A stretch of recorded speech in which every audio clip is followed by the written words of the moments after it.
Hello friends, ये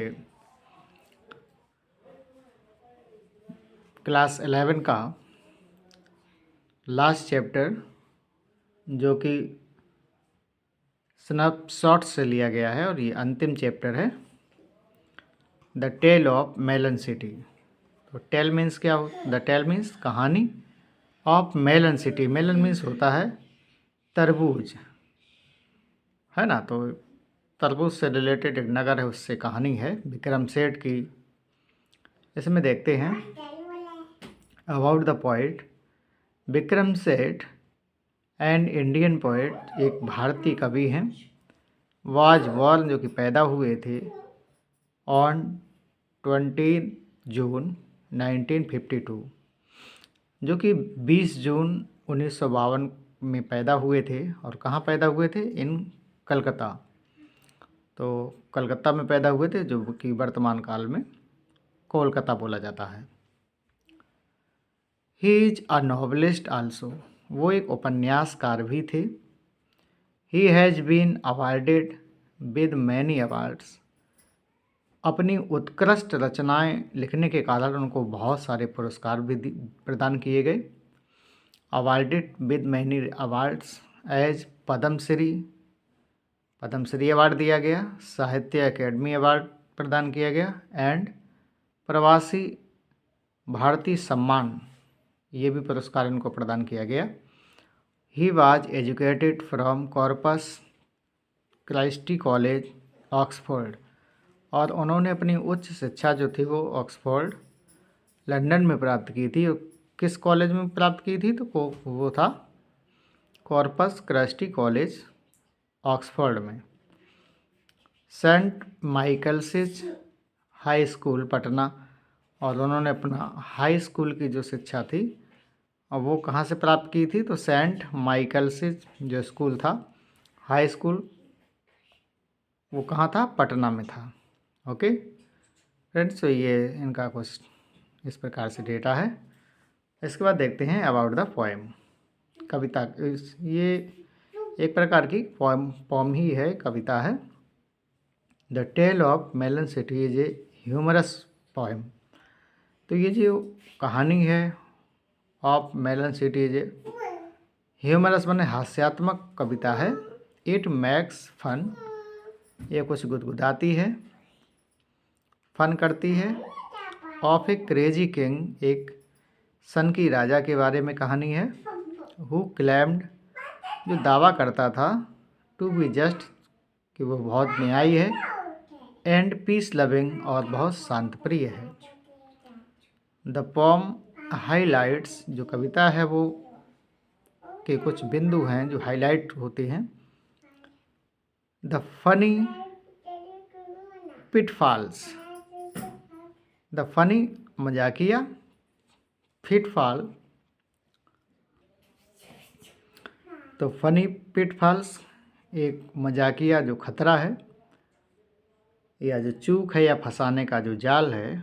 of the whole system of governance, मतलब जो भी उस नगर पे गवर्न कर रही थी, माने गवर्नेंस थी, वो सारी एक प्रकार की क्या थी? वो एक फंसाने का जाल था, एक मजाकिया ढंग में। In a state where custom gets top priority, जहाँ पे उस राज्य में क्या था कि वहाँ पे जो रीति रिवाजें थी वो उनको प्राथमिकता बहुत ज़्यादा दी जाती थी, टॉप प्रायोरिटी थी मतलब। तो एन इडियट, और इसमें एक मूर्ख भी थे। वाज आस्क्ड, जिसे पूछा गया, to name the new king, उनसे पूछा गया कि नया राजा कौन होना चाहिए। एंड ही नेम्ड मेलन, और उसने बता दिया कि एक नया राजा जो होना चाहिए वो तरबूज होना चाहिए। A fruit he like most, और एक ऐसा फल जिसको वो बहुत पसंद करता था। द पीपल, जो लोग थे, रेडली, मतलब बड़े हर्ष के साथ, एक्सेप्टेड, स्वीकार कर लिया, मेलन तरबूज को, एज देयर किंग, लोगों ने भी तरबूज को राजा स्वीकार कर लिया। बिकॉज, क्योंकि it did not trouble them at all, मतलब जो तरबूज है वो लोगों को परेशान नहीं करता था। इस वजह से लोगों ने भी सहमति जता दी कि तरबूज राजा हो जाएगा। इस प्रकार से ये इस पोएम में कुछ बताया गया है। और इस पोएम के जो कैरेक्टर हैं वो 4 हैं। एक तो राजा हो गए हैं, तो राजा कौन है? वह एक सन की और मनमौजी राजा हैं। उनके पास निर्णय लेने की क्षमता नहीं थी। अपनी मूर्खता के कारण उसे अपना जीवन भी खोना पड़ा था। ये राजा की बात है। एक इसमें शिल्पकार भी है, आर्किटेक्ट जिसको बोलते हैं। वह एक चतुर व्यक्ति है जिसने मेहराब का नक्शा बनाया। उसने स्थिति को स्वयं राजा की तरफ घुमा दिया और उसने राजा को फंसा भी दिया था। द वाइजेस्ट मैन कौन है? सबसे बुद्धिमान व्यक्ति एक बूढ़ा व्यक्ति है।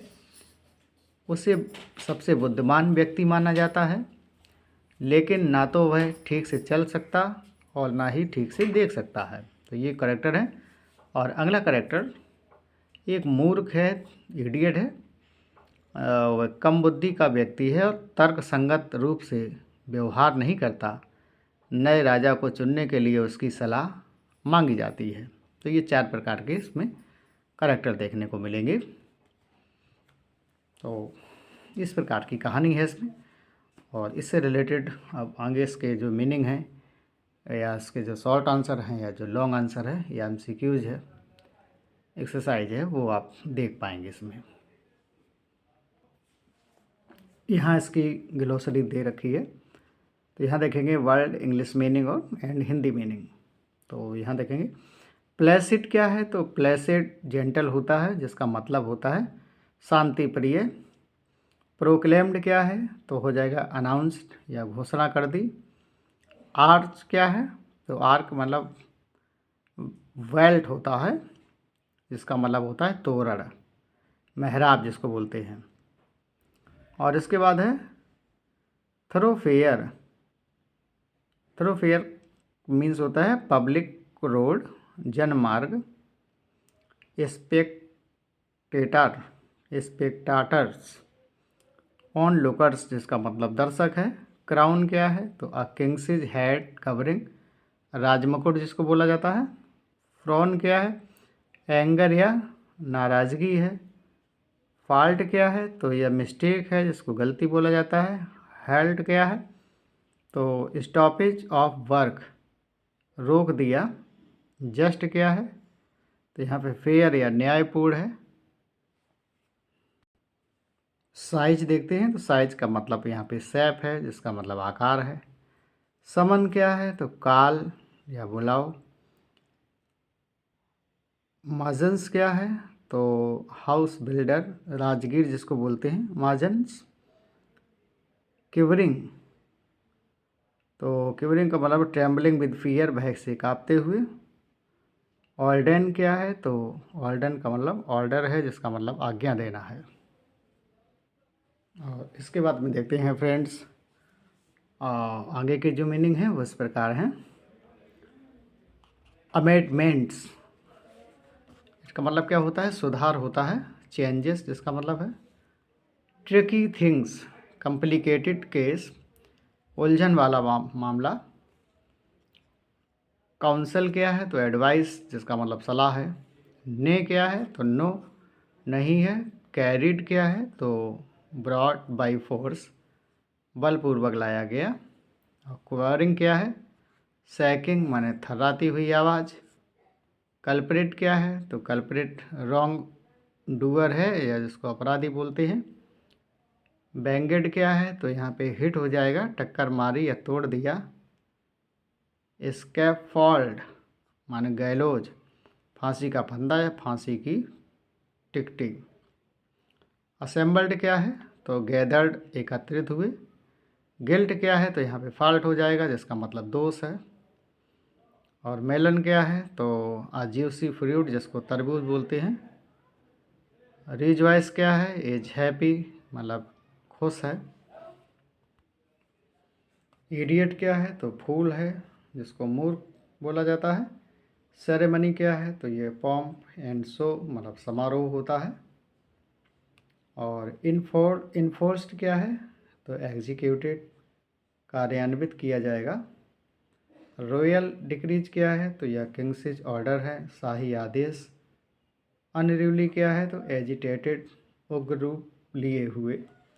तो फ्रेंड्स यहाँ इसके मीनिंग है, और मीनिंग को हल्के में बिल्कुल भी नहीं लेंगे, क्योंकि मीनिंग हर किसी के जो भी मीनिंग होते हैं वो हर एग्ज़ाम के लिए बहुत ख़ास होते हैं, और कभी कभी एक मीनिंग की वजह से हमारी नौकरी हाथ से निकल जाती है। तो इसको हल्के में नहीं लेंगे, इनको आप बाकायदा याद कर सकते हैं, इसको लिख भी सकते हैं।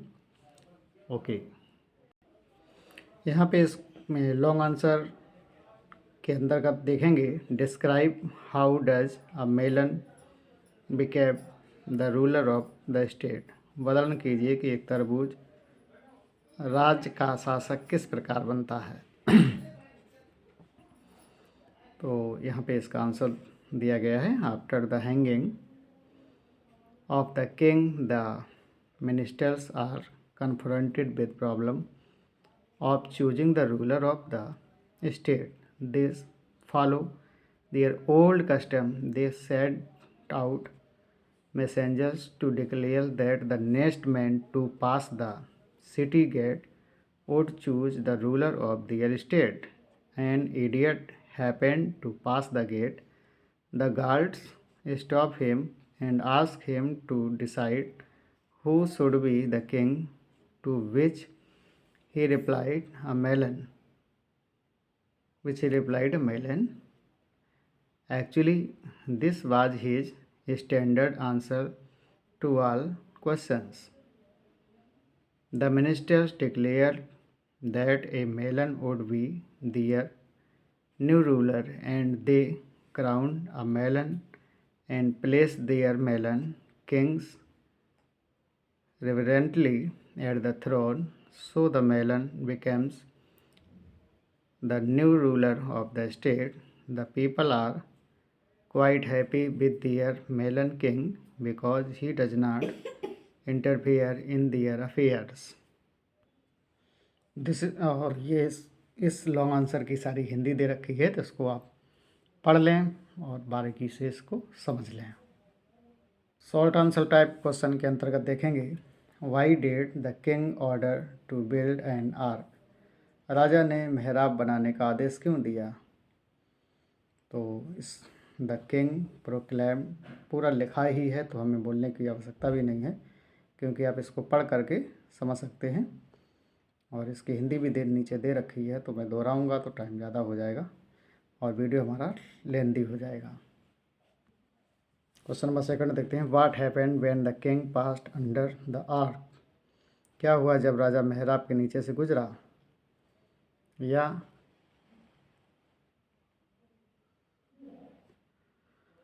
Why did the king order the chief of builders to be hanged. राजा ने भवन निर्माता प्रमुख को फांसी देने का आदेश क्यों दिया। तो यहाँ देख लेते हैं, इस प्रकार से इंग्लिश और हिंदी दोनों दे रखी है, तो आप इसको पढ़ लें। और इसके बाद अगला क्वेश्चन देखते हैं। क्वेश्चन नंबर 3 देखते हैं, what did the workman say in their defence when the king order them to be hanged. जब राजा ने मजदूरों को फांसी देने का आदेश दिया तो अपने बचाव में उन्होंने क्या कहा। यहाँ आंसर देखेंगे, when the chief of builders blamed for workman और for the incident, the king stopped the proceeding of hanging for a while. Then he decided to have all the workmen hanged. The workmen told that the size of bricks was wrong and they blamed the Mahajans. Thus, the workmen escaped being hanged. हाँ ना, तो इसका ये सब लिखा है, इसको पढ़ सकते हैं आप। क्वेश्चन नंबर 4 देखते हैं, what did the architect tell the king when he was summoned by the king.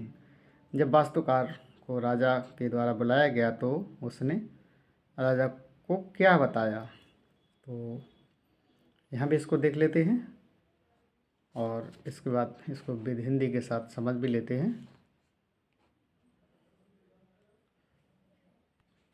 Question number 5 देखते हैं। How was the wisest man chosen? सबसे बुद्धिमान व्यक्ति को कैसे चुना गया? और what was the advice given by the wisest man? तो इसको भी इस प्रकार से देख लेते हैं।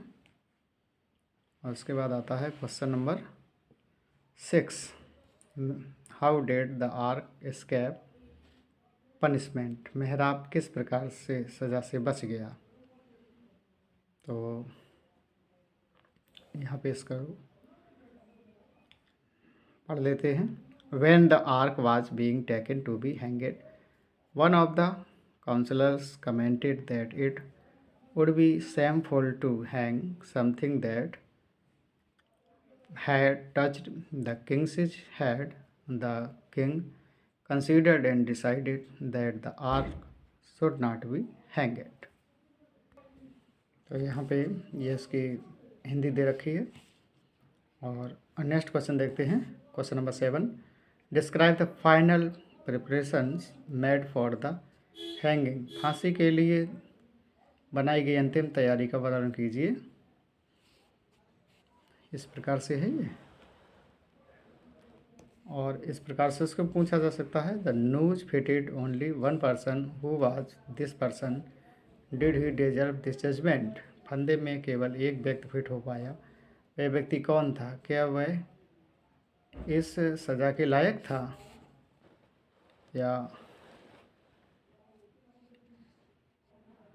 How was the king hanged by his own royal decree? राजा को अपने शाही फरमान से कैसे फांसी दी गई? तो यहाँ पे देख सकते हैं।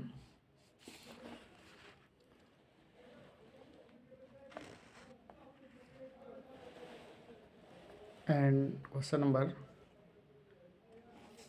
8।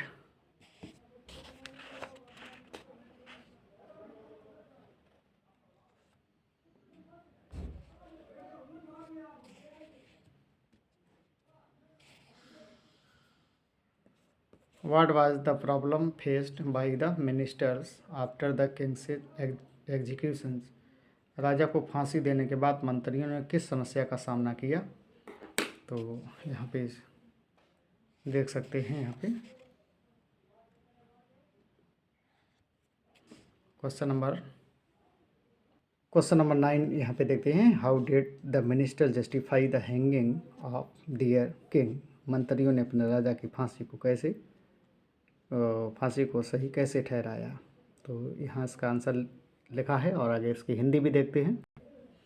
यहाँ पे ये पूरा दिया है और इसकी यहाँ पे हिंदी दे रखी है। और ये क्वेश्चन नंबर 10 देखते हैं। Who decided a melon to be the king and why? एक तरबूज को राजा बनाने का निश्चय किसने और क्यों किया? और तो आगे देखते हैं। How was the new ruler of the state selected? तो यहाँ पे नए राज्य के नए शासक का चयन कैसे किया गया था? तो दिया गया है। After the message was sent out the ministers an idiot happened to pass the city gate and was stopped by the guards to be asked who should be the king.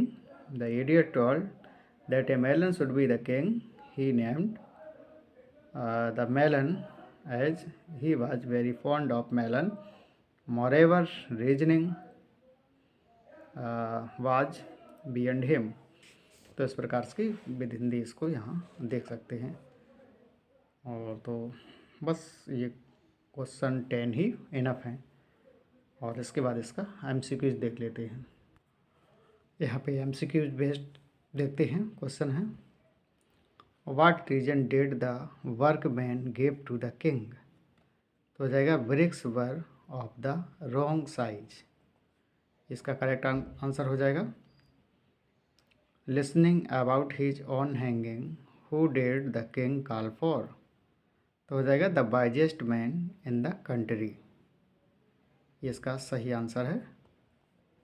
और इसके बाद देखते हैं ये 3 है। Who was to choose the next king. तो यहाँ पे इसका 3 हो जाएगा option, the next to pass the city gate. Number 4 देखते हैं, what was the public demand that the king's sought to fulfil. तो हो जाएगा they wanted a hanging.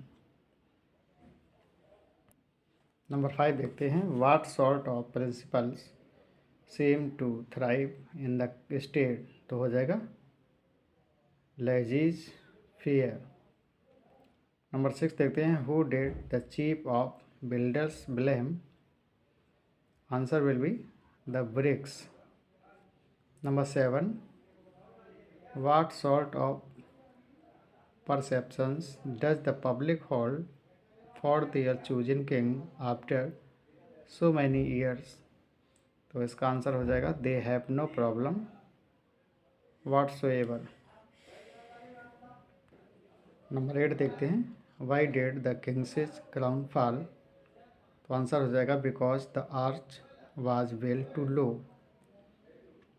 Number 9 देखते हैं, what was the purpose of the construction ordered by the king. To improve weavers morally. Number 10 देखते हैं, who passed the city gate. तो answer हो जाएगा an idiot. Number 11, why was it shameful to hang the rich arch. तो answer हो जाएगा because it had touched the king's head. Number 12, what happened when the king rode down the thoroughfare. तो answer हो जाएगा the king's crown fell. How does the writer describe the king. तो हो जाएगा just and placid. Number 14, why did the idiot reply the way he did. तो because he liked melon. Number 15 है, after all the consideration and discussion the crowd was getting restless. Okay friend, तो ये chapter आज यहीं समाप्त होता है, और अगर आपको कुछ पूछना है तो कमेंट बॉक्स में ज़रूर पूछें। चैनल को ज़्यादा से ज़्यादा लाइक करें, शेयर करें, सब्सक्राइब करें। आपका दिन मंगलमय हो। Thank you very much.